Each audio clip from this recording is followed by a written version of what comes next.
हदगांव से खबर थाना क्षेत्र में नवविवाहिता गर्भवती की संदिग्ध मौत ने मचाई सनसनी। हदगांव फतेहपुर थाना क्षेत्र के सराय साबा नगर गांव में एक नवविवाहिता गर्भवती की संदिग्ध परिस्थितियों में मौत हो जाने से सनसनी फैल गई। मृतका के मायके पक्ष ने ससुराल पक्ष पर जहर देकर हत्या करने का गंभीर आरोप लगाया।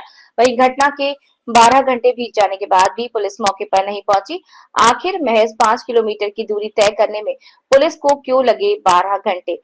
यहाँ पर तो यही सवाल खड़ा होता है कि हदगांव थाना पुलिस की सारी टेक्नोलॉजी फेल है।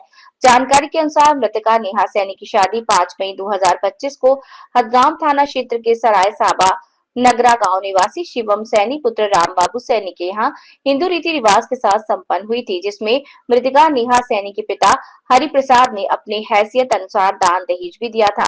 परंतु मायके पक्ष का आरोप है कि शादी के कुछ दिनों बाद ही ससुराल जन अतिरिक्त दहेज को लेकर बेटी को प्रताड़ित करने लगे थे। रविवार रात मृतका नेहा सैनी की अचानक तबीयत बिगड़ने से परिजनों को सूचना मिली, लेकिन जब तक वे पहुंचे युवती की मौत हो चुकी थी।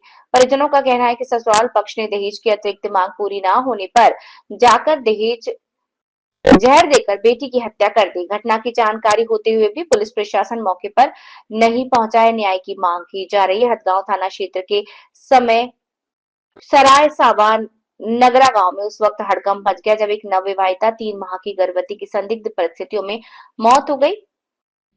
ससुराल वालों पर दहेज के लिए प्रताड़ना का आरोप है। पुलिस प्रशासन मौके पर नहीं पहुंचा, जिससे मृतका नेहा सैनी के परिजनों और ग्रामीणों में गहरा आक्रोश है। लापरवाही का आरोप लगा है और समय पर कार्यवाही होती तो शायद बेटी की जान बच गई होती। दहेज लोभियों की तत्काल हो सकती थी गिरफ्तारी, लेकिन ऐसा नहीं हुआ। इंसानियत शर्मसार होती है। घटना के बाद ससुराल पक्ष के लोग घर छोड़कर फरार हैं। पुलिस प्रशासन की देरी ने जांच पर सवाल भी खड़े कर दिए हैं। परिजनों ने न्याय की गुहार लगाते हुए दोषियों की गिरफ्तारी की मांग की है। गांव में मातम पसरा। मायके के आंगन में गूंजती थी करुण चित्कारें। प्रशासन की संवेदनहीनता खड़ी कर रही गंभीर सवाल। वंदे भारत से क्राइम संवाददाता गुलाब सिंह यादव की खास खबर।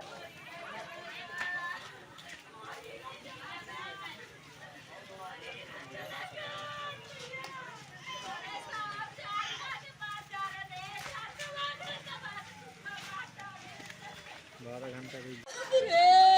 भाई चलेगा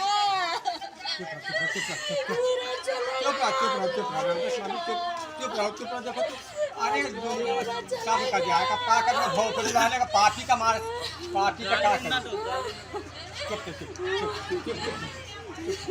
चुप हो जा चुप। हरित साहब गाँव कौन सा है? अलीपुर जीता रहने वाले फतेहपुर के अलीपुर जीता रहने वाले फतेहपुर में रहते हैं। अच्छा आज ये क्या हुआ यहाँ? आज ये कल क्या हुआ, ये हमको जो है इसके बहन के डिलीवरी होना था। ये शिवम के शिवम हमारा दामाद है, तो इसके बहन को हमने वहाँ शिवा नर्सिंग होम में भर्ती कराया। हमने कहा चलो हमारी बेटी वैसे इसकी बेटी है। वहाँ भर्ती कराने के बाद में हमने कहा चलो यहाँ खाना पानी सब चीज़ की पैसा हम करवा देंगे, बाकी तुमको कोई तकलीफ नहीं होगी। तो इसने कहा कि चलो ठीक है, वहाँ रहा। उसके बाद में शाम को लेके गया, पहले अस्पताल में रखा महतारी के पास। किसको? अपने हमारी लड़की को। फिर वहाँ पे जाने के बाद में इसने कहा कि चलो मम्मी के पास तुम्हारे मिलाते हैं। वहाँ गया, रात भर रहा। उसके बाद में इसने सुबह पहर 7 बजे चल दिया है। आने के बाद मेरी लड़की चाय तक नहीं पी पाई। वहाँ से आया अपने महतारी के पास में, वहाँ से फिर चला आया घर, अपना उठाया बुढ़िया बिस्तर, चला गया अस्पताल वो दवाखाने में। उसकी बहन थी वो भी चली गई स्कूल। अपना जो है मेरी लड़की साफ सफाई किया, खाना पीना बनाया घर पे यहाँ नगरा में। उसके बाद में इसने क्या किया कि यहाँ आने के बाद में मेरी लड़की खाना नहीं खाई। फतेहपुर से कल आ गए थे, कल सुबह वापस आ गया था। रात में मेरे लड़की का मुंह दाब के शिवम ने दवा जो है गेहूं में रखने वाली मुंह में दाब के खिला दिया। फिर इसने क्या किया, यहाँ से ऐसा क्यों किया? उससे पूछो कौन सा हमने गुनाह किया। हमने शादी 5 मई की थी, ये 5 मई को। इसको हमने 10 लाख रुपए कैश दिया, 5 लाख तिलक में दिया, 5 लाख दिया है इधर उधर मिला के 10 लाख। अब दहेज गाड़ी, अब चाय अंगूठी, अब पूरा दहेज दिया है। और आपको कैसे सूचना मिली कि सुनो हमारी बात, हम यहाँ से गए हैं तो ये यहाँ से दवा खिला के मेरे लड़के को फतेहपुर तक लेके गए 2 पहिया राइडों से। वहाँ बैठा, इसने सोचा कि अब यहाँ मेरी जान नहीं बचेगी, तो इसकी महतारी ने कहा कि फोन कर दो इनके पापा मम्मी के पास।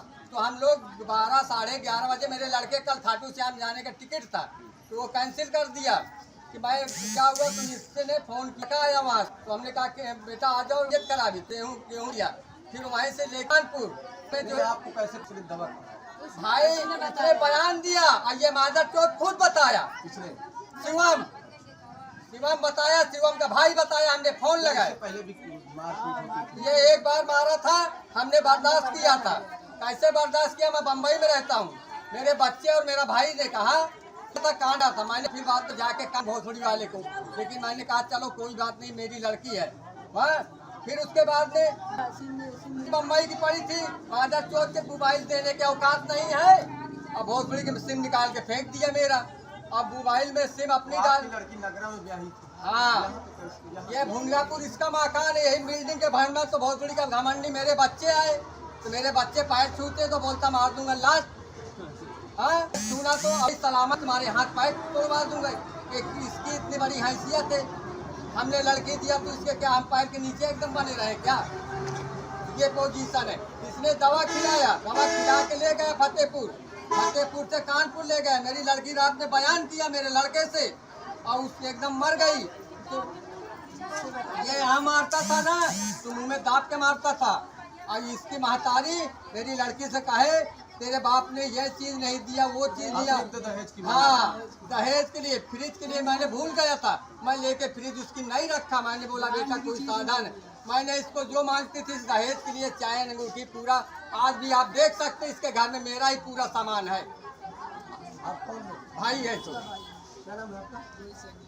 कैसे जानकारी हुआ आप लोगों को? ये हमारे पास शाम को 11 बजे के आसपास बात हुई घूम गए कि आपकी बहन सरफराज खा लिया, गेहूँ रखने वाली जगह। फिर रात में ये सुबह उन्होंने फ़ोन किया और रात में बोलने की तुम्हारी बहन साले वो भी ये अपने मुद्दे से नहीं फ़ोन किया, उनके जो जीजा उन्होंने फ़ोन करवाया हमसे, उनके माता पिता को भी बता दिया। तो जब हम लोग पहुँचे तो ये लेकर जा रहे थे कानपुर लेके जा रहे थे। तो कानपुर में जब हमने हॉस्पिटल में एडमिट करवाया गया तो 95% तो बोल रहा है कि बचने के चांस नहीं, 5% बचने के चांस है। उसने एडमिट किया, एडमिट करने के बाद जब रात में ये मतलब इनको हल्की नींद लगी तो मैं ICU ड्यूटी गया। जाने के बाद मैंने पूछा उससे, तो उसने बताया कि किसने बताया? बहन ने बताया कि मेरे मुँह पकड़ के मुझे ज़बरदस्ती दवा खिलाई गई। आपको पता है इससे पहले कभी मारपीट हुआ? इससे पहले भी मारपीट हुई। हरिद्वार कान का पर्दा फट गया था।